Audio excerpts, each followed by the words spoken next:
ప్రపంచంలో అత్యంత powerful dictator north Korea supreme leader Kim Jong Un. ఇతను ఎక్కడికైనా విదేశాలకు వెళ్లాలంటే ఫ్లైట్ ఎక్కడు, కారులో వెళ్లడు, కేవలం ఒక సీక్రెట్ ట్రైన్లో మాత్రమే ప్రయాణిస్తాడు.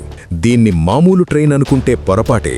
ఇది కదిలే 5 స్టార్ హోటల్, ఇంకా చెప్పాలంటే అభేద్యమైన కదిలే కోట, మూవింగ్ ఫోర్ట్రెస్. దీని అఫీషియల్ పేరు తైయాంగ్ హో. అమెరికా ప్రెసిడెంట్ వాడే ఎయిర్ ఫోర్స్ 1తో సమానమైన సెక్యూరిటీ ఈ ట్రైన్ సొంతం. ఈ ట్రైన్ ఎప్పుడూ ఒంటరిగా వెళ్లదు భయ్యా. కిమ్ ప్రయాణించే మెయిన్ ట్రైన్ కి ముందు ట్రాక్ మీద బాంబులు ఉన్నాయా లేదా అని చెక్ చేస్తూ దారిని క్లియర్ చేయడానికి ఒక అడ్వాన్స్ ట్రైన్ వెళ్తుంది. ఇక వెనక ఫుల్లీ లోడెడ్ ఆయుధాలతో ఆర్మీ కమాండోలతో మరో ట్రైన్ రక్షణగా వస్తుంది. పైన ఆకాశంలో ఒక హెలికాప్టర్ ఎప్పుడూ పహారా కాస్తూనే ఉంటుంది. ఇది సినిమా కాదు, రియల్ యాక్షన్. ఈ ట్రైన్ కి ఉన్న అద్దాలు బుల్లెట్ ప్రూఫ్. దీని బాడీ మొత్తం రీఇన్ఫోర్స్డ్ స్టీల్ తో తయారు చేశారు. ఏకంగా బాంబ్ బ్లాస్ట్ జరిగినా లోపల ఉన్న కిమ్ కి చిన్న గీత కూడా పడదు.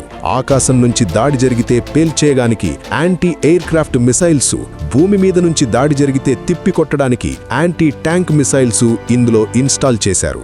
ఒకవేళ పరిస్థితి చెయ్యి దాటితే తప్పించుకోవడానికి ట్రైన్ లోపలే ఒక మినీ హెలికాప్టర్, ఒక bullet proof Mercedes Benz car ఎప్పుడూ రెడీగా ఉంటాయి. ఇన్ని టన్నుల ఇనుము ఆయుధాలు మోయడం వల్ల దీని టాప్ స్పీడ్ కేవలం 60 కిలోమీటర్ల ప్రతి గంట మాత్రమే. కిమ్ ట్రైన్ వస్తుందంటే చాలు, ఆ రూట్లో వేరే ఏ రైలు రాకూడదు. ఆ చుట్టుపక్కల ఊళ్లలో పవర్ కట్ చేస్తారు. నార్త్ కొరియా మొత్తంలో ఈ ట్రైన్ ఆగడానికి కిమ్ కోసం 20 స్పెషల్ సీక్రెట్ రైల్వే స్టేషన్లు ఉన్నాయి.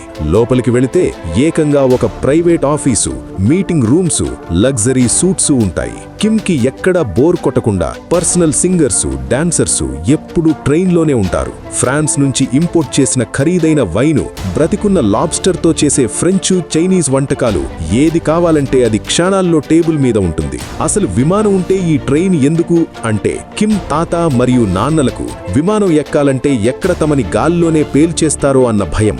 ఆ భయంతోనే వాళ్లు ఈ సీక్రెట్ ట్రైన్ సాంప్రదాయాన్ని మొదలుపెట్టారు. ఇప్పుడు కిమ్ కూడా ప్రాణభయంతో అదే దారిలో వెళ్తున్నాడు. ప్రాణభయం ఉంటే ఏ డిక్టేటర్ అయినా ఇలానే బ్రతుకుతాడు అనడానికి కిమ్ ఒక ఉదాహరణ.